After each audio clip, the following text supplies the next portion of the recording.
Bonjour à tous, c'est Claire, bienvenue dans cette vidéo où je vais vous présenter un petit bijou. Alors c'est un livre et pour moi c'est un livre qui est extraordinaire et qui va plaire, qui va parler, qui va apporter beaucoup de choses à toutes les personnes qui travaillent avec les animaux de pouvoir, les animaux totems, à tous les amoureux de la nature, à tous les sorciers, à toutes les sorcières. C'est un livre magnifique qui fait énormément de bien, qui est très intelligent. Et j'étais tellement enthousiaste quand j'ai découvert ce livre que tout de suite je l'ai recommandé à Célia qui en a fait déjà une review. Donc je vous mettrai le lien dessous si vous voulez regarder, voir son avis à elle. Alors, donc, ce livre, il s'appelle À l'écoute des insectes, les voix de l'infiniment petit. Il a été réalisé par Joanne Elisabeth Locke et donc il a été traduit. Hein, ce n'est pas un livre qui a été écrit récemment, c'est un livre qui a été écrit il y a un petit moment. Mais par contre, cette traduction, elle est récente, elle date de 2018, donc de cette année. Et c'est le Souffle d'Or qui a fait cette belle édition. Alors j'aime bien déjà parce que on a un papier qui fait très naturel. Je pense que c'est du papier recyclé. Donc on a vraiment aussi voilà, on est dans ce monde de la nature. Alors je vous montre le sommaire. Et puis je vais vous expliquer aussi en même temps l'objet du livre. Donc l'objet du livre, comme son nom l'indique, c'est les insectes et regarder les insectes d'une façon différente. C'est-à-dire que on va avoir, comme on voit, voilà, page 57, les insectes comme des guides et des messagers. Alors on a l'habitude de plutôt regarder d'autres animaux, hein, comme animal de pouvoir ou comme animal inspirant. On va regarder des animaux comme le lion, comme le tigre, comme l'ours, comme... alors si on veut quelque chose de plus mignon, on va peut-être avoir je sais pas, l'écureuil.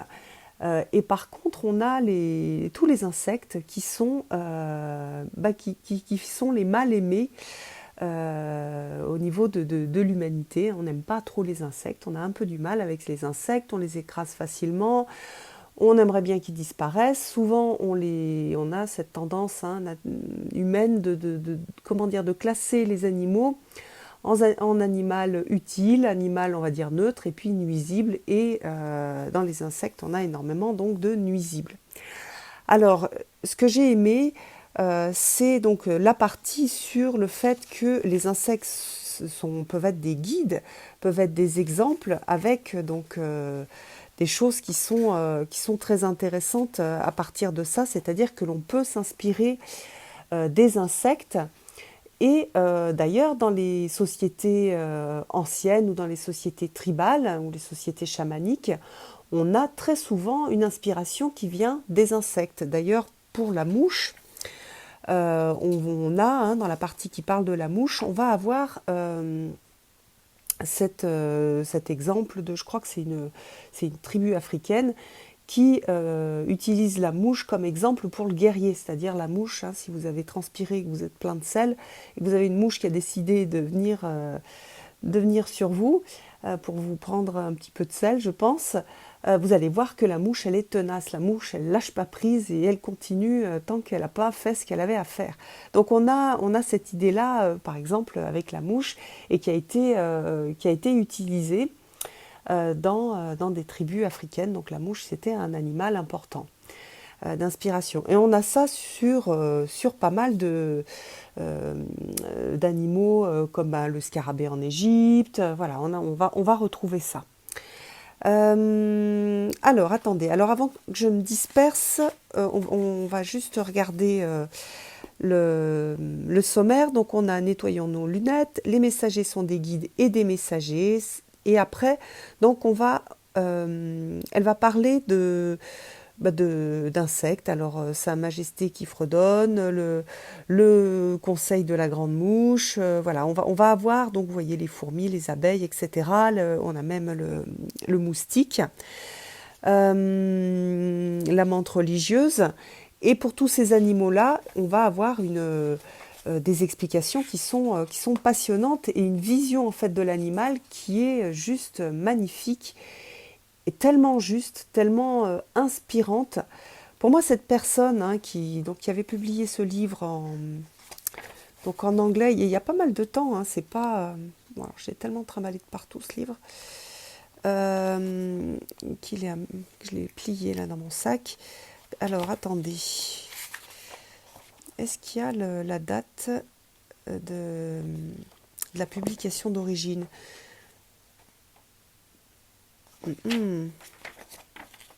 Bon, je me rappelle plus, mais je suis sûre que c'est à l'intérieur. Donc du coup, cette personne, pour moi, c'est une chamane moderne, et même si elle se présente pas comme ça, on a vraiment, en plus, elle a rajouté donc la vision psychologique et tout ce qu'on projette sur les insectes. Il y a presque de la sociologie dedans, de la psychologie. Et ça nous, voilà, c'est une façon de présenter les choses qui est très actuelle et qui est très juste et qui est très très inspirée. Alors voilà, donc au niveau de la présentation, donc on a une préface, des remerciements.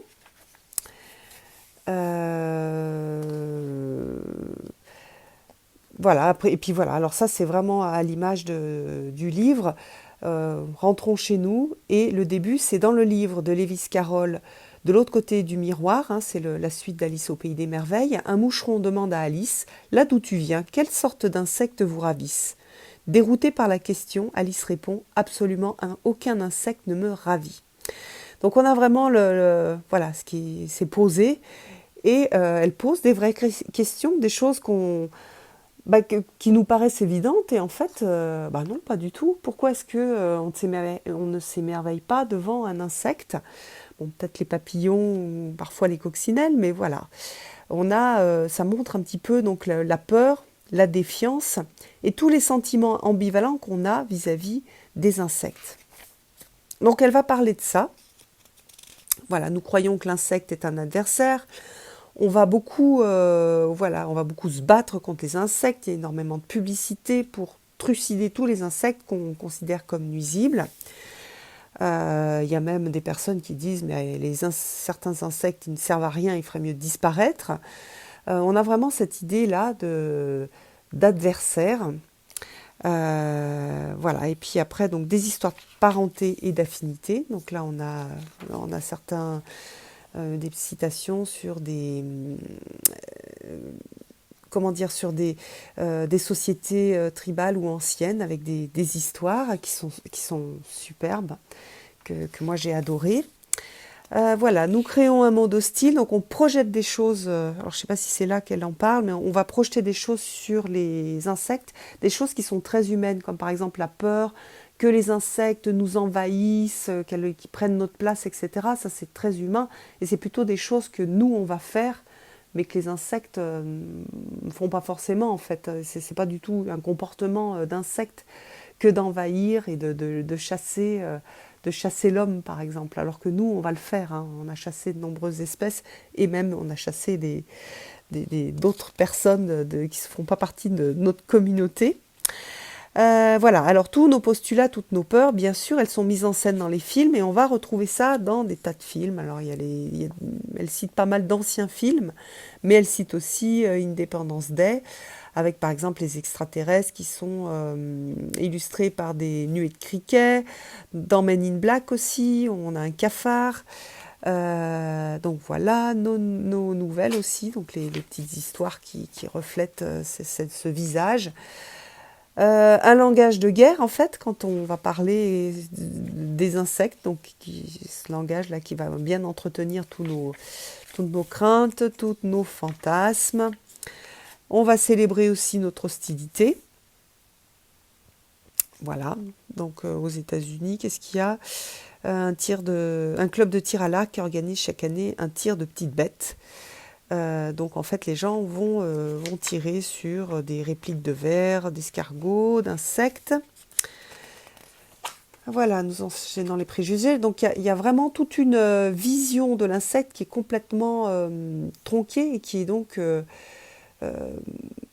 en fait, c'est vrai que c'est des choses, moi, comment dire, qui me gênaient, cette vision d'insecte et sur le fait que on n'utilisait pas du tout la sagesse de l'insecte. Donc j'étais hyper contente de trouver ce livre-là.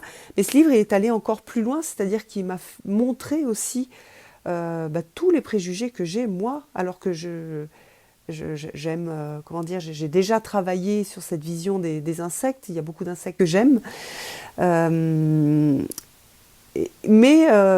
quand on me dit, oui, par exemple, les moustiques devraient disparaître de la planète, bon, bah oui, hein, les moustiques devraient disparaître de la planète, je veux pas qu'ils me piquent, etc. Et j'ai vu tout ce que je projetais aussi sur les insectes, les peurs que j'avais, moi, et dont j'avais absolument pas conscience. Et j'ai trouvé ça vraiment, vraiment passionnant. Voilà, transformons-nous, inventons un nouveau contexte. Alors là, il y a l'histoire de nettoyons nos lunettes. Donc ça, c'est la partie psychologique avec l'explication et puis le fait de voir véritablement est-ce que c'est vrai tout ce que je crois à propos des insectes. Voilà, nous créons l'ennemi, l'ombre de groupe, donc c'est-à-dire il y a quelque chose dans l'inconscient collectif qui alimente ces peurs. Donc voilà, le visage de l'ennemi, etc. Le lien psychologique, l'idée du moi primitif, etc. Après, donc on a quelque chose d'hyper intéressant sur les insectes qui sont des guides et des messagers. Je pense que c'est ici qu'il y a l'histoire de la mouche. Non, c'est dans la partie de la mouche. Voilà, des opportunités déguisées en malchance, le message de la morsure ou de la piqûre, ça c'est super intéressant. Combattre les poux. Donc il y a vraiment, elle va pas parler d'insectes mignons. Hein, alors si, il va y avoir les abeilles, c'est vrai qu'elles ont un peu meilleure presse que les autres, mais après on va parler des insectes qu'on a l'habitude de ne pas trop aimer. Alors, et ensuite donc on va aller à la rencontre de certains insectes. Donc là par exemple, on va à la rencontre des mouches, voilà, et on va avoir l'importance des mouches, le nouveau regard sur les asticots, les mouches expertes en vol. C'est adorable en plus ça. En lisant en fait ce livre, moi j'ai développé une tendresse particulière pour certains insectes. Et par exemple, il y a un moment, j'étais un petit peu triste, je me sentais seule. Et je fermais ma porte et il y a une mouche qui s'est posée sur moi et là j'ai eu ce message de non, je suis pas seule, il y a la mouche qui est venue, c'est mon amie la mouche. D'ailleurs il y a aussi un témoignage magnifique d'un enfant qui a utilisé une mouche comme amie. Ça m'a fait penser à ça et on a vraiment à partir du moment où on transforme en fait où on transforme notre vision sur les insectes, on a des ressources, de modèles, en tant que modèle, des ressources émotionnelles, de l'aide aussi, hein, et une capacité aussi des insectes à venir et à être des messagers de synchronicité qui sont incroyables, puisqu'il y a énormément d'insectes, donc on peut recevoir des messages très très facilement. Alors, la vision officielle des mouches, avec la partie maladie, santé, les bactéries qui vivent en nous, etc. Donc ça, c'est... Voilà. Après, il y a le conseil de la grande mouche. J'aime bien. Et Maître Eckhart disait « Prions pour devenir capables d'appréhender la vérité éternelle et de nous en réjouir. L'ange le plus élevé, la mouche et l'âme sont tous égaux. » C'est beau, hein? C'est super joli. Ah, les insectes dans les contes de fées, l'âme des mouches, les mouches menacées, se lier d'amitié avec les mouches. C'est tellement beau. Et après, moi quand je regarde une mouche, je vois la beauté de la mouche, je vois sa couleur particulière, les reflets qu'il peut y avoir sur elle, la taille de ses ailes, le fait qu'elle est toute délicate quand elle se pose sur nous, elle fait des petits guilis, la mouche, c'est un insecte qui est super délicat, qui est presque tendre, qui fait des petites caresses, et voilà, j'adore. Voilà la leçon des mouches. Ensuite, nous avons le cafard. Le cafard, avec son dos brillant et ses petits pieds poilus, fait crisser le carrelage, musique de la nuit. Oui, nous sommes en sécurité, nous ne sommes jamais seuls. C'est juste incroyablement poétique. Voilà, c'est aussi un livre qui montre toute la poésie qu'il peut y avoir dans cette relation avec les insectes. Par exemple, les cafards, ils ont ce côté attachant. Les cafards, ils aiment vivre avec nous, ils aiment vivre près de nous. Euh, et oui, voilà, les cafards, ils habitent. Ce sont des compagnons de vie. Et moi, j'en ai, hein, j'ai des petits cafards de campagne. Et je me rappelle quand je suis arrivée dans la maison, mais ça m'avait rendu complètement... j'avais eu une réaction complètement disproportionnée. Et c'est vrai que... bon, j'ai fait ces expériences aussi de discuter avec les cafards, de passer un peu des deals. Et bon, ça a marché. Mais je suis plus du tout de la même... Enfin, je vis pas du tout si je vois un cafard qui est rentré ou qui se balade, ça me fait plus du tout le même effet. Je n'ai pas un ennemi, j'ai juste un petit compagnon qui passe, qui est venu prendre un petit truc dans la cuisine. Voilà, c'est pas grave. C'est juste, voilà, c'est mon petit compagnon. Eux aussi, ils habitent ici. C'est juste, voilà, j'ai adoré aussi donc cette idée de le cafard. Voilà, puis après on a le reste, on a la fourmi. On va avoir les abeilles. Voilà, informons les abeilles. Qu'est-ce qu'on a? Voilà, les liens de sang avec les insectes qui sucent le sang, qui nous irritent, hein, comme les moustiques. Voilà, donc ça c'est pareil, c'est super. On a les araignées, celles qui tissent le destin. J'adore ça, j'adore. Le langage de la piqûre, ça aussi c'est super intéressant. Le langage symbolique de la piqûre, c'est très chamanique comme vision. Enfin, il y a quelque chose d'hyper puissant qui est incroyablement juste. Voilà, la nation des peuples zélés. Voilà, on va voir le papillon, les papillons de l'ombre, les papillons de nuit, les libellules. Voilà, mais on a tout ce travail-là qui est qui nous appelle à travailler sur nous, hein, c'est-à-dire qu'on a vraiment des pistes pour travailler sur nos peurs, sur ce qu'on projette sur les insectes, à repenser notre relation aux insectes. Et pour moi, c'est un livre qui permet de rendre la vie merveilleusement plus belle. Et voilà, c'est vraiment un beau cadeau que cet auteur nous a fait. Et c'est un beau cadeau aussi que le Souffle d'Or nous a fait en l'éditant en français. Parce que c'est un petit trésor, ce livre. Je l'adore. C'est un livre que je garderai, que je relirai, que je re-relirai, que je conseillerai aussi parce qu'il est beau, parce qu'il est vrai, parce qu'il est juste, parce qu'il nous montre le monde tel qu'il est, c'est-à-dire merveilleux. Voilà, je vous embrasse tous et je vous donne rendez-vous pour une prochaine vidéo. À bientôt.